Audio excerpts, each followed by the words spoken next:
Hola, buenas tardes, espero que estén todos muy bien. Vamos a esperar a que se empiecen a conectar.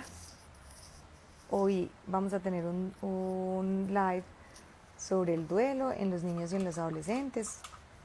Un tema en este momento muy concurrido por toda la situación pandémica que estamos viviendo en nuestra sociedad. Entonces, ya por acá se está conectando el doctor Jorge Montoya.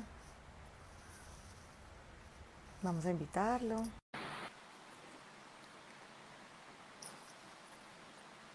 Hola Diana. Hola doctor, ¿cómo está? Hola, ¿cómo estás, Ana? Muy bien, súper bien. Espérate que no te estoy oyendo. Ah, bueno.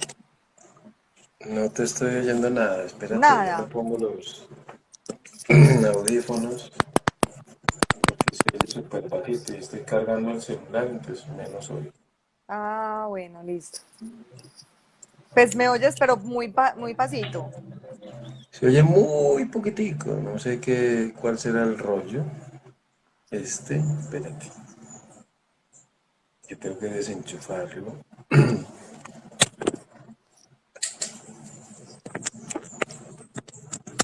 A ver si así te escucho Diana, mejor. saludos desde México. Ahí me escuchas mejor. Eso, ahora sí te escucho. Ay, bueno, siquiera.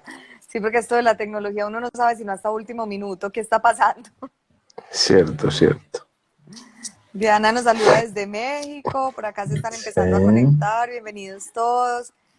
Qué bueno que están acá en este live. Bueno, no, doctor, muchas gracias por haber aceptado. Aquí se escucha A ti. perfectamente a ambos. Gracias, Bea, muchas gracias. Que allá se escucha perfectamente a los dos. Listo, Excelente. ellos son los que nos van avisando. Yo siempre confío mucho porque ellos nos dicen, no se ve bien, se congeló la imagen desde Madrid, Bea, qué bueno, estás un poquito entonces trasnochada, ya no mentiras, se está oscureciendo. Landeros, doctora Landeros, Imelda, desde Mexicali, Baja California. Ah, qué bien. Saludito, Imelda. Bienvenidos. Bienvenidos, qué rico. Bueno, no, quiero agradecerte por haber aceptado esta invitación, por estar acá con nosotros hoy hablando un tema tan importante como es el duelo en los niños y en los adolescentes. Estamos viviendo una situación pandémica donde hemos perdido a muchos seres queridos y no estábamos preparados, así como no estábamos preparados para estos avances tecnológicos, para todo esto que nos ha enseñado tanto en la vida y que con seguridad que nuestros niños van a ser mucho más resilientes después de que pase toda esta situación, porque les tocó una situación distinta. Entonces, bueno, quiero que empieces por presentarte, contarnos un poquito sobre Bueno, ti. pues yo soy médico hace muchos años. Hace 37 años ya que soy médico. Me especialicé en gerontología clínica, gerontopsiquiatría. Hice también por allá por el año 88 cuidados paliativos. Y soy tanatólogo, pues especialista en el tema de la muerte, tanto en enfermos terminales, aunque ya no tanto, más duelo. Vengo dedicado al duelo, a acompañar a personas que pierden seres queridos hace muchos años, hace como 33 años haciendo cuentas. Y pues a eso me dedico, ¿no? Tengo hoy día, pues dicto muchos diplomados, ya estoy en una etapa de formación, ¿no? De capacitar a personas por tantos años de experiencia, de escribir muchas cosas, he escrito muchísimas cosas y pues me mantengo, digamos, como se dice aquí, a caballo entre Medellín, entre Colombia y México. Ah, perfecto, pero eres de acá, eres paisa. Sí, yo soy paisa, aunque tengo nacionalidad española. Ah, ya, qué bueno. Y entonces trabajas todo este tema de la gerontología con el adulto mayor y trabajas también con niños, toda la parte del Sí. duelo. Trabajo con niños, trabajo con pues hace mucho tiempo que dicto diplomado de duelo infantil y trabajo con niños y actualmente pues trabajo con la corporación Cariño, de Creciendo con Cariño, pues estamos trabajando mucho el duelo infantil y por supuesto con diplomado que estamos prontos a salir en mediados de septiembre en duelo infantil, para capacitar a la gente, porque la verdad es que hay mucha ignorancia sobre el duelo infantil. Muchísima, muchísima, muchísima. Y bueno, al final ahorita nos cuentas entonces un poco sobre todos estos cursos, sobre estos diplomados, sobre los libros que escribiste. Hay un libro súper interesante porque es con actividades para niños, para acompañarlos en ese duelo. Entonces, qué rico que vienen todas estas cosas. Yo soy súper enamorada del proyecto de la Corporación Cariño. He remitido varios pacientes allá. Me encanta el trabajo y la labor que hacen y el grupo de profesionales que tienen. Entonces me encanta esta corporación porque he sentido mucho apoyo con los pacientes que he remitido allá y la labor también pues que hacen, que hacía mucha falta en nuestra ciudad. Y bueno, empiézanos un poco por contar, por ejemplo, lo que tú decías ahorita. Hay muchos conocimientos sobre el duelo. ¿Qué es el duelo? Es que a veces piensan que es que el duelo es solamente se murió el ser querido y ya. ¿Cómo hacer ese Bueno, duelo? pues es que, a ver, duelo literalmente significa estado de pérdida. O sea, yo no estoy de duelo si no considero que he perdido algo. Si considero que he perdido algo, cualquier cosa, no necesariamente por muerte, pues estaré de duelo. Entonces, eso significa duelo. Lo que yo siento alrededor de este proceso, en mayor o menor cantidad, según muchísimas variables, pues es lo que nosotros llamamos la aflicción. Y todos esos rituales personales, familiares, sociales que se realizan alrededor del tema de la muerte es lo que conocemos como luto. O sea, luto no es solamente el negro, ¿no? Sino todos esos rituales. Esos son términos que a veces confunden a la gente, pero son bastante claros. Es una cosa hay que muchísimas cosas. Entonces, una primera cosa que tenemos que hacer cuando uno se enfrenta a algo que no conoce, por ejemplo, tú puedes decir, es que yo ya perdí antes. Pues es que este dolor tiene una característica, esto no deja callo. Es como si yo te dijera, no, ya he perdido 3, entonces el cuarto que se me muera no me va a doler tanto porque ya he perdido 3. Y no es así, porque esto no deja experiencia. Cada vez que perdemos algo que era único e irrepetible. Igual pasa en la infancia, cada vez que el niño pierde algo que era único e irrepetible, y eso no deja experiencia. Si eso fuera así, pues la gente que pierde muchos seres queridos, pues ya le dolería, ¿no? Entonces, la primera cosa que tenemos que hacer, tanto en el duelo adulto como en el duelo infantil, es conocer el proceso. Por eso yo vengo generando cultura de duelo hace muchísimos años, enseñándole a la gente lo que es el duelo para que sepan manejarlo. Se presentan cosas tan raras que si uno no las conoce, terminan en urgencias y muy probablemente rotulado con unos diagnósticos equivocados, como suele pasar. Entonces, la primera tarea en el duelo, yo no soy como muchos otros teóricos o otros tanatólogos que hablan de que la primera tarea en el duelo es aceptación. Para mí la aceptación es parte de una sintomatología propia del duelo. Para mí la primera tarea me la dice el sentido común. Y el sentido común dice, te estás enfrentando a algo nuevo, pues lee, infórmate. Yo aprendí en psiquiatría, y me imagino todos los psicólogos aprenden exactamente lo mismo, que un suceso será tanto más angustiante cuanto más lo desconozcas. Por eso lo primero será informarte. Entonces eso sería para, cuando me dices hacer el duelo, es que eso es tan complejo, pues para hacerlo, conócelo primero. Tú no puedes hacer un pastel si no conoces los ingredientes y sabes cómo se hace el pastel, entonces conócelo. Así es que lo hacemos. Así es, y a veces oímos hablar de las etapas del duelo, ¿cierto? Entonces que hay una primera etapa que dura tanto, entonces vienen donde uno de los pacientes dice, entonces ¿cuánto va a durar? Es que a mí me han dicho que hay unas etapas, entonces ¿cuánto va a durar entre etapa y etapa para yo sentirme bien? ¿Qué va a pasar entonces al final de este camino cuando ya terminen las etapas del duelo? Entonces es también, o sea, que ellos tengan conciencia que es que no es una etapa, o sea, que es que hay que cumplir una etapa y ya, no, es vivir ese duelo, pero qué bueno que nos aclararas un poquito esto de las etapas y cómo vivirlo. Sí, porque es un poquito más complejo de lo que la gente supone. De hecho, no son verticales, como subir las escaleras, ¿no? Son más bien horizontales, y un fenómeno que sucede mucho es que se solapan, ¿no? Se intercalan unas con otras. Porque los seres humanos vivimos normalmente en el presente con un pie en el pasado y otro en el futuro. Entonces es habitual que estés en una fase predominante y por eso yo hablo más de momentos. En este momento tienes un predominio de esta, pero todavía tienes elementos de la anterior y de la siguiente. Lo que sí les quiero aclarar es que las famosas fases del duelo de Kubler-Ross son del duelo por enfermedad. Ella las describió en el acompañamiento a pacientes terminales vivos, no muertos. Esas fases no son del duelo por muerte, son del duelo por enfermedad, que son comunes a cualquier otro tipo de enfermedad. Tú reaccionas ante un diagnóstico fatal. ¿Tienes esclerosis múltiple? No, yo no tengo eso. Obviamente una negación, más todas las que dicen, ¿no? Negociación, enojo, aceptación, depresión, aceptación. Bueno, eso es de enfermedad, pero las del duelo por muerte son muy distintas.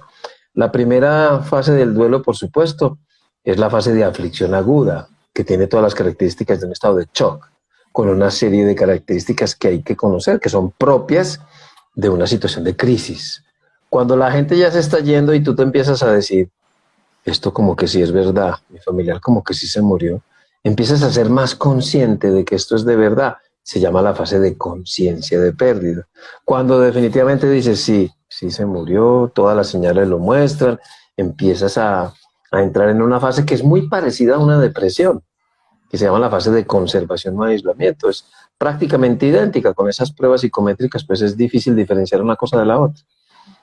Después, ya, cuando estas tres primeras fases se han cumplido, que es la fase aguda, pues ya terminas de sentir, de descargar toda la vida en este momento, en estos tres primeros momentos, gira en torno al muerto, porque no está, porque no lo veo, porque lo necesito, porque lo quiero escuchar, por esa misma ansiedad de separación que te da la ausencia.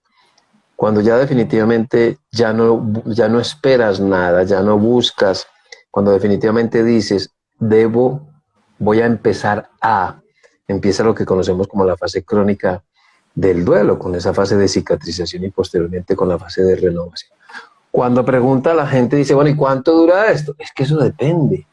Hay demasiadas variables, cerca de 13, entre 13 y 15 variables que van a tener un impacto diferente. Por ejemplo, si se muere mi hermano, compañero de habitación, nos criamos en la misma habitación hasta grandes, estudiamos la misma carrera en el mismo semestre, trabajamos en la misma empresa, en el mismo cargo, todo el día estamos juntos, parrandeamos juntos todo el fin de semana. Probablemente mi duelo y mi reconstrucción va a ser muy larga, ¿cierto? Pero si el que muere es el hermano que se fue para Australia hace 40 o 50 años y el que yo tengo noticias muy de vez en cuando, pues probablemente mi vida siga casi intacta, ¿no? Y la recuperación va a ser muy breve. Entonces, hay demasiadas variables que las conocemos todas, que tienen un impacto diferente en cada persona. Incluso si tú y yo fuéramos hermanos, en ti esas variables van a tener un impacto que no necesariamente es el mismo mío, va a ser distinto.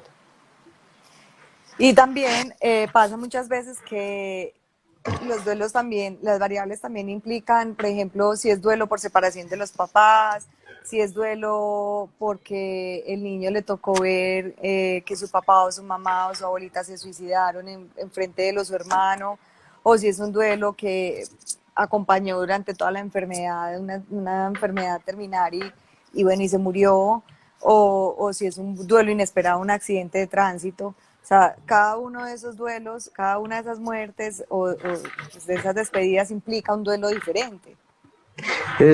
Mira, hay uno de los factores de las variables que modifican la respuesta a la pérdida son las características de la pérdida.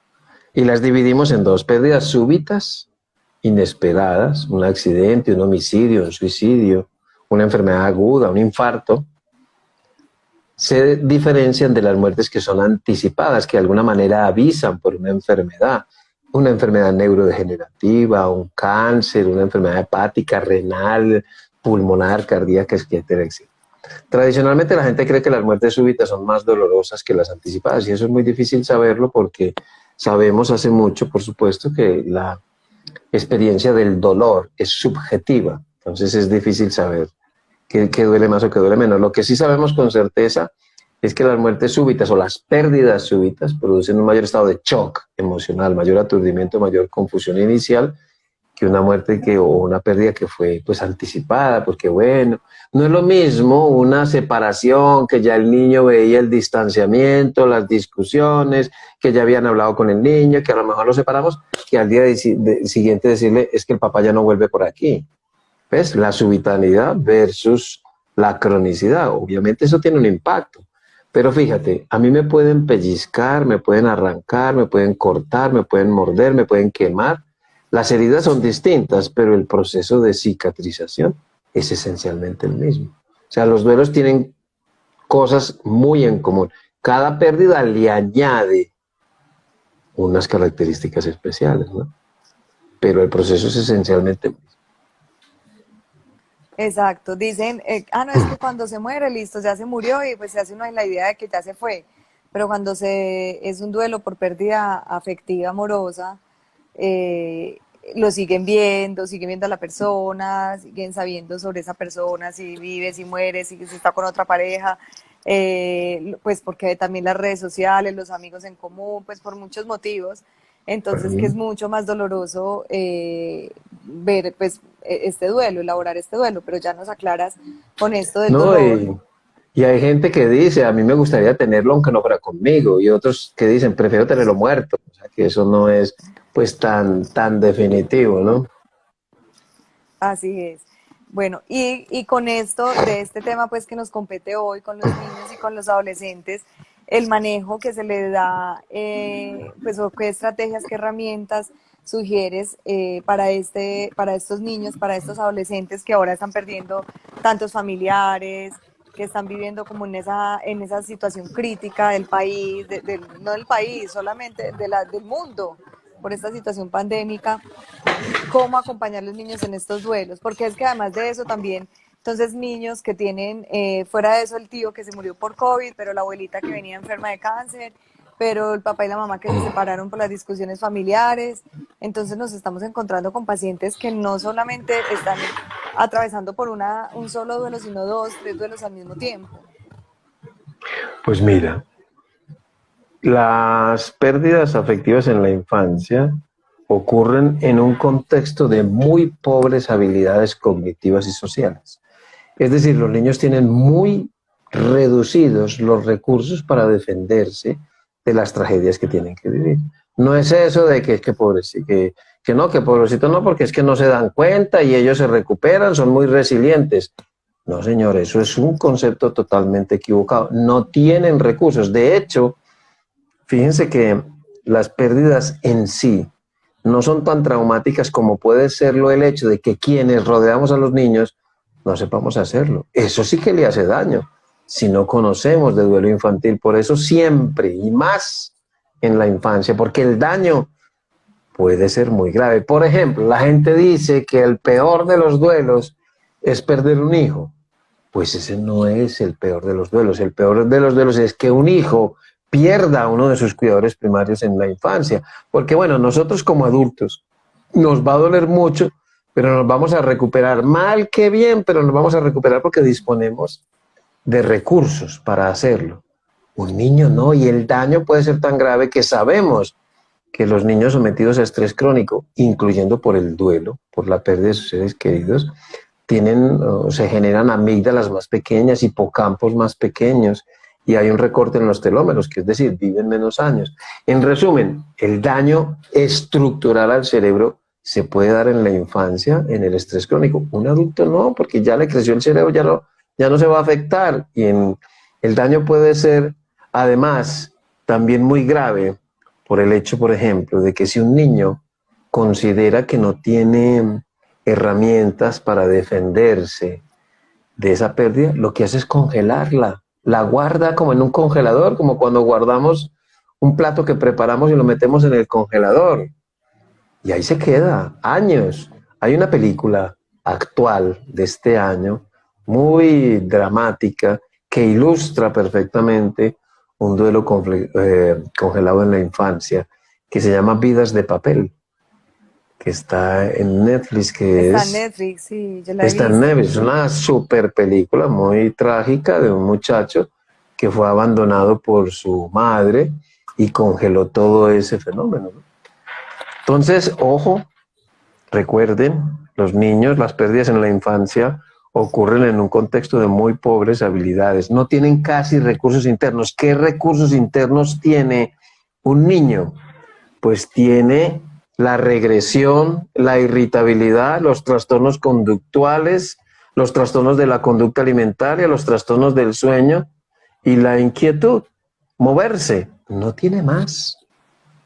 Entonces, nosotros podemos tener infinidad de recursos y cuantos más mejor, pero los niños no. Entonces, lo que pasa es que una de las características más llamativas, la más llamativa de todas las características del duelo infantil, es que se vuelven muy inquietos, parecen hiperactivos, ¿cierto? Porque para el niño lo que está muerto no se mueve y lo que está vivo sí se mueve. Entonces, vida es movimiento y muerte es inmovilidad. Y como una forma de huir de la muerte, pues se vuelven muy inquietos. Pero el duelo, mira, tú y yo podemos perder algo y estar horas tristes, mucho rato. En los niños no es así. En los niños es una frasecita que yo digo, una palabrita que dice breve, intenso y recurrente. O sea, el niño se aflige de una manera muy intensa, pero muy breve, pero también muchas veces a lo largo del día. Qué bien que mencionas eso, porque mira que uno sí tiene adultos que vienen a consulta y se están separando, entonces yo me estoy separando y yo no quiero que mi hijo sienta lo que yo sentí cuando mis papás se separaron. Yo estaba muy pequeño, entonces mira que a veces lo subestimamos mucho y decimos, no, ellos ni siquiera se están dando cuenta, no pasa nada, pero mira que sí se Mira, dan cuenta. claro, y es que además hay otra cosa que mucha gente ignora. Primero, bueno, el efecto que tenga la separación en los padres depende de si tú te quedas con los niños o no. Y depende de si tú eres la parte demandada o la parte demandante. Vamos a suponer que tú fue algo que reflexionaste y dices, bueno, ya no quiero, ya no lo quiero, por lo que sea, ¿no?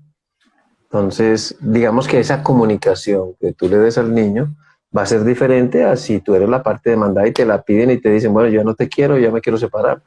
¿A qué me refiero? Una expresión muy habitual que dice la gente es, yo no lloro delante de mis niños para que ellos no se angustien más.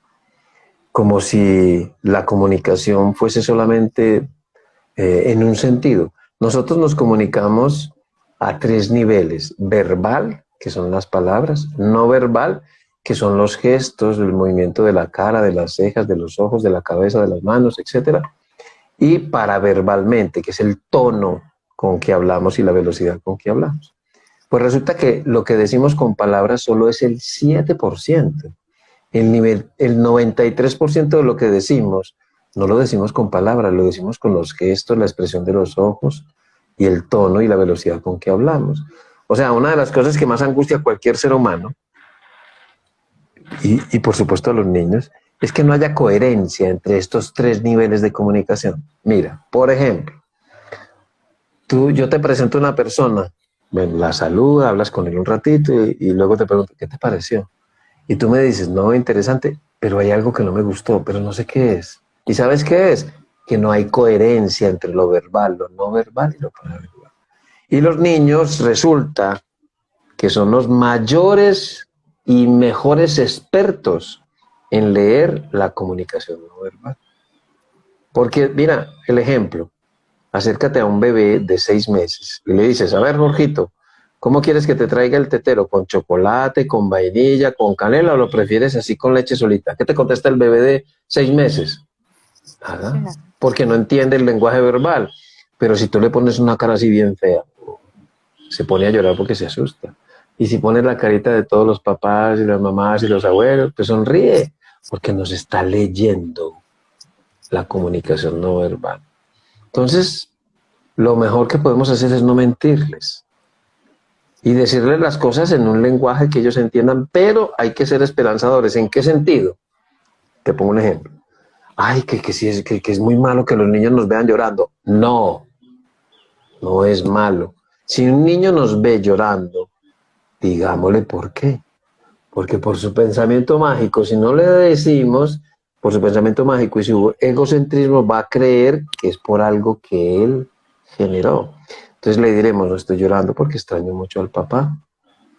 Y cuando uno llora le gusta que lo abracen, me ayudaría mucho que me abraces. Puede que no se me quite el dolor, pero me ayudaría mucho. Entonces ya le estás diciendo qué hacer, porque lo peor que puedes hacer es que el niño te vea manifestando algo sin que le indiques qué hacer.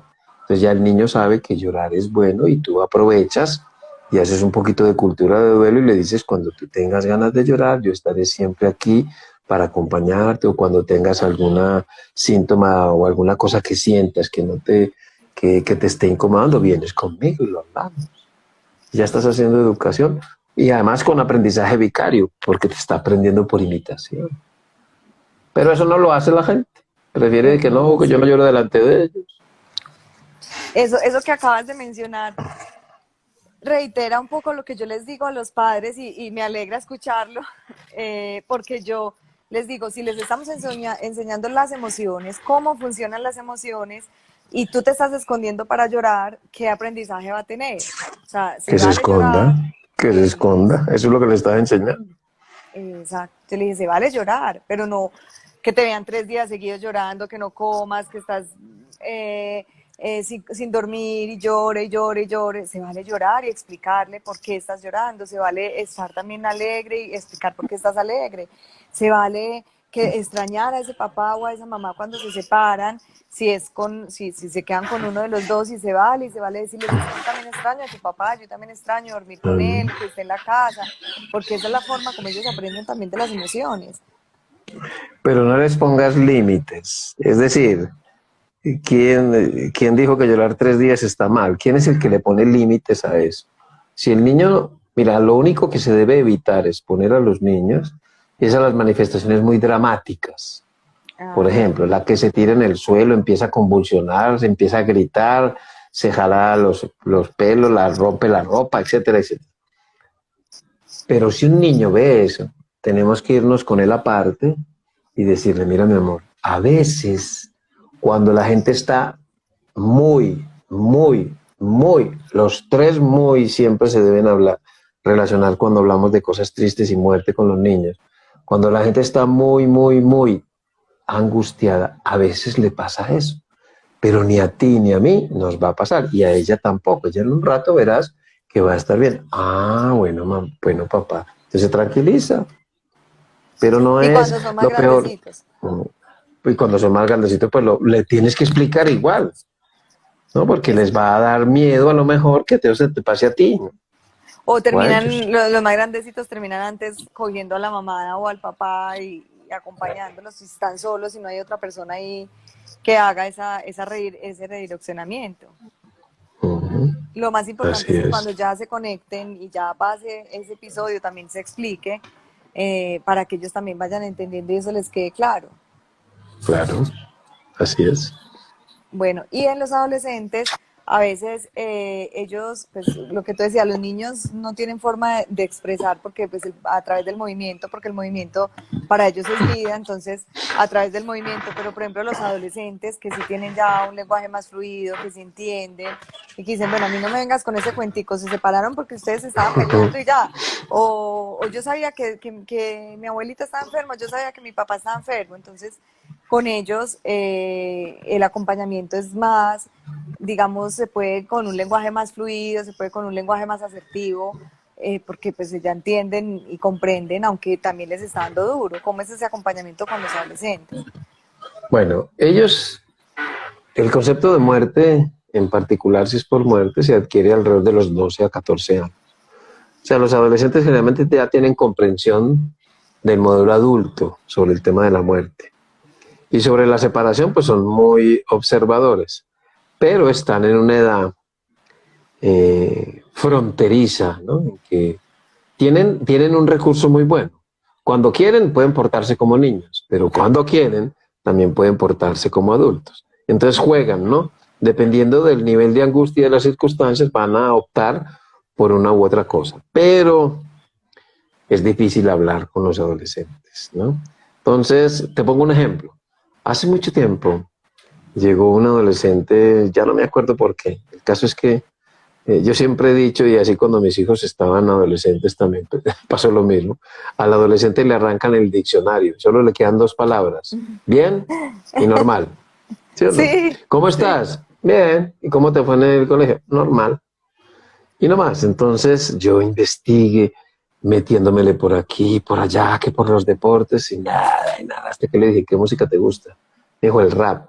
Antes, ¿por qué no me cuentas en la consulta cómo te sientes como si fuera en forma de rap? Ay, ¿qué le dije? Pues cada consulta se volvió una sesión de rap. Con esto quiero decir que con los adolescentes hay que encontrar su manera de expresar las cosas. Hay que llegarles y probar muchas cosas, pero a la hora, digamos, de un fallecimiento, hay que, sobre todo si muere, por ejemplo, el papá, hay que evitar eso de que ahora eres el hombre de la casa y tienes que cuidar a tu mamá y a tal persona, ¿no? Eso hay que evitarlo porque sería condenarle a no ser más adolescente y asumir roles de adulto. Y no podemos, no tenemos por qué descargarle el bienestar emocional de un adulto a un adolescente. También es muy frecuente que se desplacen algunos roles del ausente en el adolescente y eso tampoco está bien. Entonces, con ellos hay que negociar más.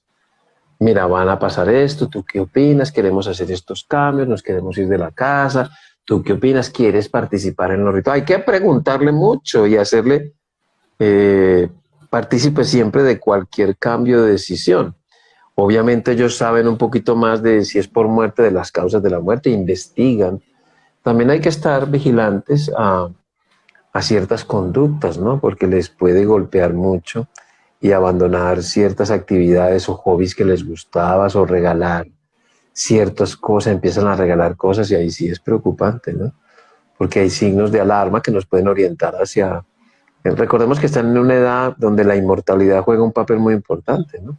Y hay un cierto juego con el tema de la muerte y el hecho de que empiece a dormir más de la cuenta mucho. Uno se preocupa si no se mueven. Si se está moviendo, eso no es tan preocupante. Y más aislado, ya no le interesan las cosas, abandonó sus hobbies y está regalando las cosas, y sí son signos de alarma, ¿verdad? Pero de resto, negociemos con él. Falta el papá, pero las cosas, la casa se sigue respetando, se siguen cumpliendo los horarios, pero negociemos. Los niños y los adolescentes necesitan moverse más y el adolescente, y lo digo para todos los padres, encuentra más apoyo en sus amigos que en los mismos padres. Necesita de sus pares. Y ahí es donde te pongo otro ejemplo. En el año 2017 yo trabajé con los padres de familia de la escuela Repsamen en México en el terremoto. Ahí esa escuelita se cayó y murieron 23 niños aplastados pues, por el edificio que se les cayó encima. Y yo trabajé con las familias y en una de ellas, una respuesta típica de un adolescente, llevaban como 15, no, como una semana de ocurrido el incidente, el terremoto, y la niña estaba diciendo, una niña de 14 años, que quería ir a una discoteca. Y los padres enojadísimos, que cómo así, que esta niña, que vean, que se le acaba de morir el hermanito y ya quiere irse a bailar y no sé qué. Dije, sí, es que ella necesita moverse, necesita estar con sus amigos para contar sus tristezas y sus angustias. Eso pasa con los adolescentes y a veces uno como padre pues no entiende, ¿no? El por qué buscan más fácil la ayuda afuera que con nosotros. Que era Entonces, lo que decías ahorita del luto, que la gente piensa que el luto es eso, quedarse encerrado, uh-huh, ponerse de negro, eso, y exactamente. no Entonces con el necesariamente. adolescente pues es otro mundo, ¿no? Espectacular, porque a veces si los papás dicen, bueno, ¿usted qué haría? Es que se quiere ir para una finca y hace poquito se murió su abuela o no quiso estar con nosotros en ese momento que nos íbamos a reunir con la familia. Bueno, otra pregunta muy frecuente también, doctor, de los papás es si llevo o no llevo al niño al velorio, si llevo o no llevo al niño a la misa, a ese momento, si mejor le cuento después o si le pueden Bien. contar inmediatamente qué hacer en Bueno, ese momento. lo primero que tenemos que tener en cuenta es la edad que tiene el niño, porque hay que preguntarles, ¿sabes? No es llevarlo y no. ¿Quieres ir? Pues entonces, los menores de 4 años se considera que no tienen capacidad de decidir por sí mismos, entonces harán lo que el adulto cuidador le parezca oportuno. Pero si el niño tiene capacidad de decidir por él solo, pregúntale, ¿quieres ir? Pero antes de que el niño elija, explícale qué se va a encontrar. Vamos a ir a una sala de velación, eso es una sala muy fría, va a haber mucha gente llorando, no se puede jugar, no se puede gritar, lo más seguro es que te diga, ay, qué aburrición. Prefiero quedarme en mi casa que se quede en la casa. Luego cuando volvamos, le podemos contar qué hicimos de tanto tiempo. Pero si quiere ir, ya le hemos explicado qué se va a encontrar. Y la gente dice, doctor, ¿y si es bueno que un niño vea tanto dolor en una sala de velación? Si los niños ven que los adultos cuando estamos afligidos nos consolamos mutuamente y que se vale llorar, pues eso es un aprendizaje positivo. Otra cosa es que se quede en la casa viendo un montón de canales de televisión con altísima violencia, sin un acompañamiento. Lo único que decía hace un rato es evitarles exponer a esas manifestaciones dramáticas, pero si pasa, pues les explicamos y ya está. Lo mismo ver un cuerpo muerto. Antes de que vea el cuerpo muerto, primero preguntémosle si lo quiere ver y le explicamos qué se va a encontrar, que el cuerpo estará frío, pálido, rígido e inmóvil. Y aprovechamos y introducimos o reforzamos uno de los 5 subconceptos que componen el concepto de muerte, que es el de no funcionalidad. Les explico. Para que un niño entienda la muerte como la entendemos los adultos, tiene que entender 5 subconceptos. Que la muerte es irreversible, inevitable, permanente, universal y no funcional. ¿Qué significa no funcional? Y eso lo llamamos un momento pedagógico. Si está viendo el cuerpo, le decimos, mira mi amor, cuando la gente se muere, el cuerpo ya no tiene dolor, ya no tiene frío, ya no tiene calor, ya no tiene que ir al baño, ya no tiene que hacer tarea, y no tiene que tomar refresco, tampoco tiene que tomar refresco. Eso se llama un momento pedagógico.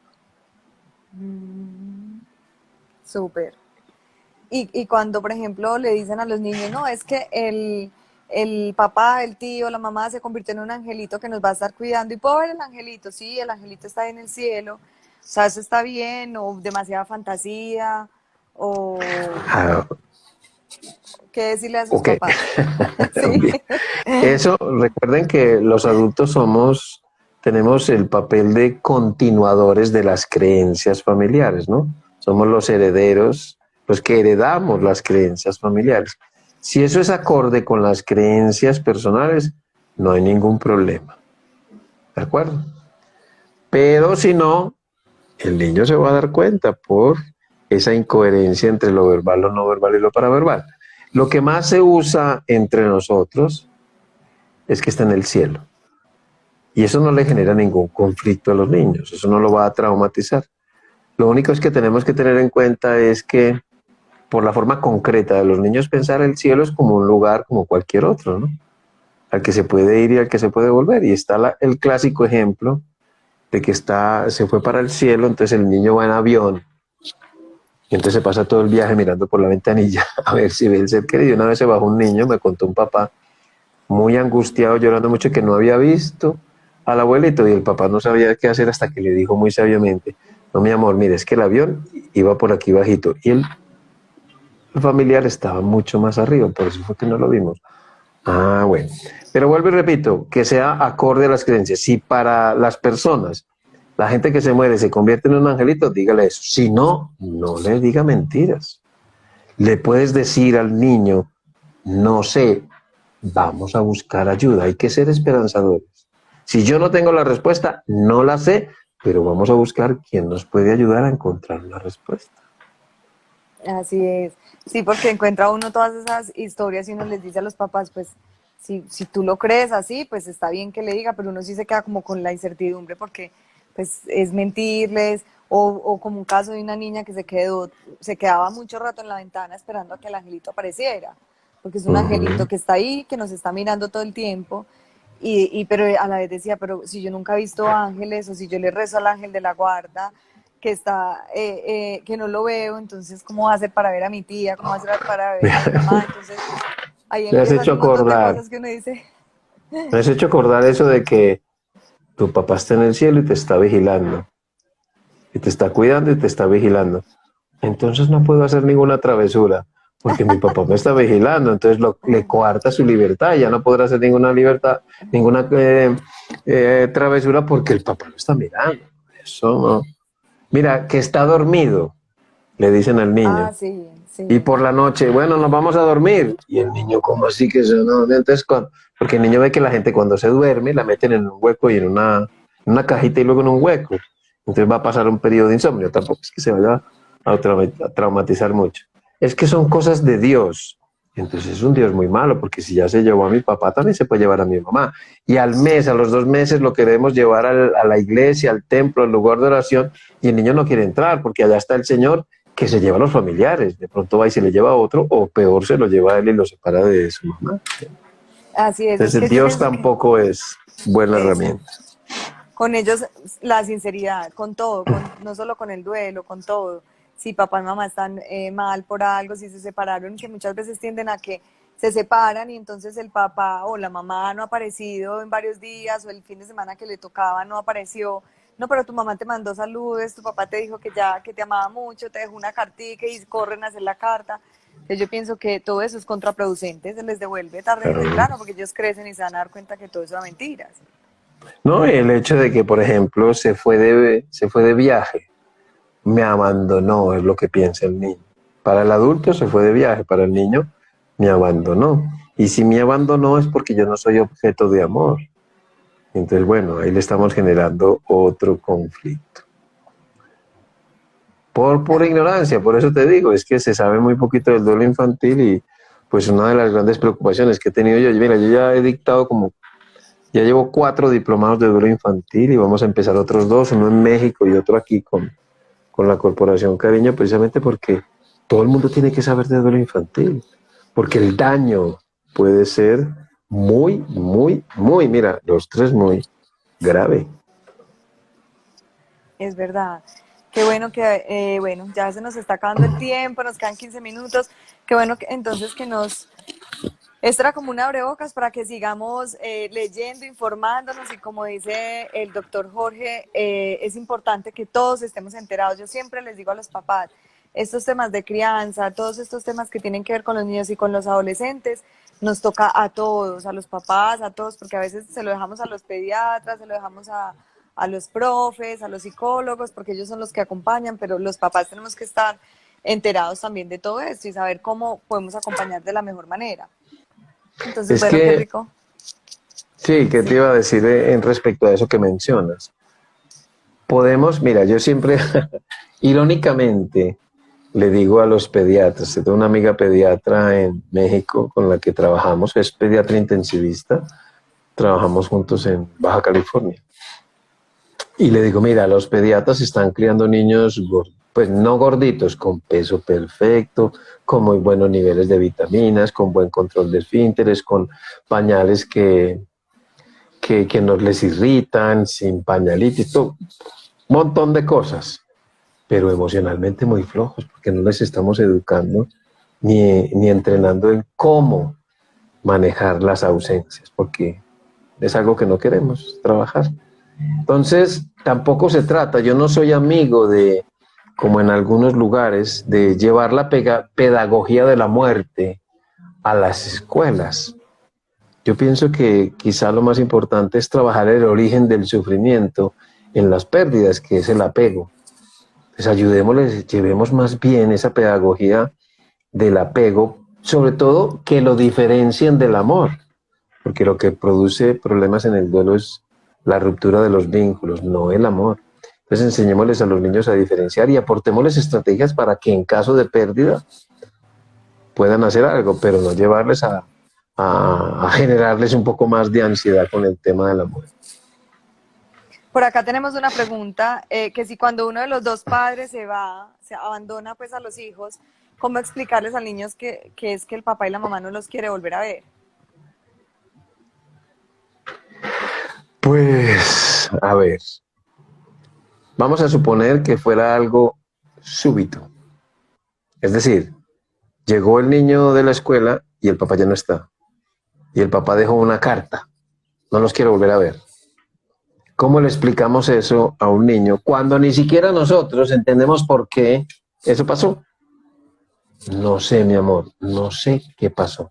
No sé por qué nos dejó. Pero nada de lo que tú dijiste o hiciste, pensaste o no pensaste, eh, dijiste o no dijiste, pensaste o no pensaste, a ver qué se me olvidó ya, es pensar, decir o hacer. Nada de lo que tú pensaste o no pensaste, dijiste o no dijiste, hiciste o no hiciste, tuvo que ver con que eso pasara. Yo no sé por qué se fue ni por qué me abandonó, pero quitémosle cualquier idea de responsabilidad, porque tú sabes que por el pensamiento mágico y el egocentrismo, todos los sucesos se relacionan con el niño. El niño puede pensar que, sí, porque yo pensé que mi papá, yo no quería tener ese papá porque me regañó hace 8 días, entonces por eso se fue. Fue culpa mía, yo lo eché. De hecho, fíjate, un niño llegó a la consulta diciéndome que él había matado a su papá. Y dije, ¿por qué piensas eso? Porque yo le dije que montáramos a caballo, entonces montamos a caballo y mi papá se cayó del caballo y se mató. Entonces yo lo maté. No se les olvide que eso es lo que más daño les hace a los niños, no aclararle su pensamiento mágico. Entonces, en ese caso que tú planteas, o que plantea pues la persona que hace la pregunta, es decirle precisamente nada, así no lo haga explícito, nada de lo que pensaste o no pensaste, dijiste o no dijiste, hiciste o no hiciste, tuvo que ver con lo que está sucediendo. Por acá hay otra pregunta y es que en los casos donde los padres están separados y muere el padre con el que vive ese adolescente, ¿se debe llevar a vivir con el padre vivo, pues con el otro que quedó vivo, o se debe quedar en ese ambiente en el que estaba? Pregúntale al adolescente dónde quiere estar. Tú le vas a ofrecer tu casa y decirle, mira, aquí tienes todo, vamos a estar siempre contigo. Escoge donde quieres, ya tiene de edad para decidir por él mismo. Obviamente si él decide, él no se va a quedar solo pues en una casa, pero si está acompañado de otros adultos que son adultos responsables y cuidadores del niño, pues él a lo mejor quiere quedarse ahí porque al fin y al cabo es su espacio. Y en la infancia no debemos añadir más pérdidas de las que ya está teniendo, porque perdió a su padre y si le sacamos de ahí va a perder su casa, va a perder su barrio, va a perder su calle, sus amigos del barrio, va a perder muchas otras cosas, ¿no? Preguntémosle qué quiere. Es que, bueno, como yo siempre le digo a la gente, es que se nos ha olvidado preguntar y a los niños hay que preguntar. Así es. Bueno, espero que las preguntas se hayan aclarado. Yo traté de abordar todas las preguntas que iban haciendo acá a lo largo de este live. De todas maneras, queda grabado acá en Instagram y también lo subo al canal de YouTube por si alguno llegó tarde y se perdió la primera parte. Excelente, gracias. Perfecto. Entonces, queda grabado, no se preocupen que lo pueden volver a ver. Y bueno, cuéntanos un poco entonces para ir cerrando sobre tus libros, dónde los pueden conseguir, si es en México, pues si es afuera de Colombia, dónde, y si es en Colombia, sobre el diplomado para que se animen las personas que se están conectando. Veo acá muchos colegas psicólogos. Entonces, ¿dónde pueden hacer este diplomado y dónde pueden conseguir los libros y qué más proyectos vienen en camino? Bueno, pues a ver, yo tengo muchos libros, como 28. Entonces hay que buscarlo. Aquí en Colombia tenemos con editorial Paulinas, con ediciones Paulinas, hay 3. El de las actividades con los niños, qué difícil es decirte adiós. El de duelo, que incluye el duelo, guía y orientaciones prácticas, que trae sobre duelo infantil. Y uno de envejecimiento, ¿no? Que se llama Envejecer con Alegría. Con la editorial Trillas, que es una editorial mexicana que hay en Bogotá, tengo 4 libros. El duelo, guía, pérdida, aflicción y luto, guía del duelo, manual para personas en duelo y cuidados al final de la vida, que es el abordaje psicoterapéutico del enfermo terminal. Y con Amazon tengo como 20 y algo. Son muchos títulos, ya no me acuerdo, la verdad es que ya no me acuerdo, pero si me buscan en amazon.com, en libros pues de amazon.com, buscan Jorge Montoya Carrasquilla, ahí le sale la chorrera de libros que se pueden comprar por internet. Bueno, y respecto al diplomado, bueno, hay muchos proyectos que tenemos. ¿Y ahora qué? Dice Adriana. Pues es que Adriana es de mi grupo, sí. Ella lo acaba de recibir de Amazon, y que es para la viudez. Respecto al diplomado, hablemos de los que hay aquí, que vamos a empezar aquí. estamos para empezar, como les digo, en septiembre, un diplomado en duelo infantil muy completo desde la Corporación Cariño. O sea que vamos a tener todo un gran equipo, va a ser muy interesante, muy multidisciplinario, enfocados en duelo infantil y del adolescente, desde Cariño. Pero también tengo otros, pues, pero ya son fuera del país. Estoy pendiente también de unos diplomados con una universidad colombiana en una ciudad que se llama, pues, en Cúcuta, ¿no? Digo, para gente que nos ve de afuera. Entonces hay muchos proyectos, porque estoy empezando muchos diplomados, terminando varios. Tenemos también de duelo perinatal, tenemos de tanatología clínica, tanatología infantil y del adolescente con una universidad de Baja California. Muchos proyectos, ¿no? Y el proyecto quizá más importante es que nuestra idea es convertir a la Corporación Cariño, a la IPS, Creciendo por Cariño, en la sede de referencia del duelo infantil, es decir, especializarnos precisamente en la atención a los niños en duelo. Ay, qué bien.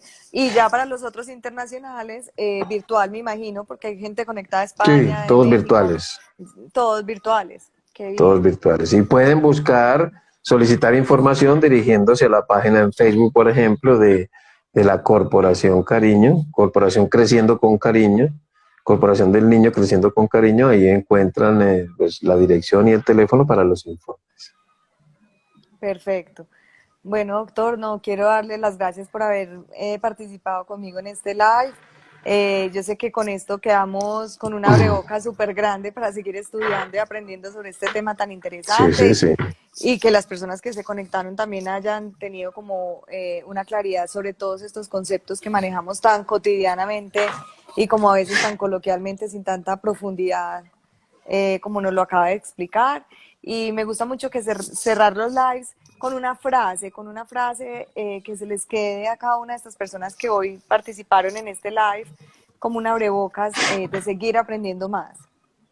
Bueno, pues la misma frase creo que como empecé yo, la pérdida en sí no es tan traumática para los niños como puede serle el hecho de que quienes les acompañamos no sepamos hacerlo. Así es. Muchas gracias, Vale, con mucho doctor. gusto. Te mando un abracito desde acá, desde la Igualmente. virtualidad. Muchas gracias. Vale, hasta luego. Bye. Adiós, gracias. Chao.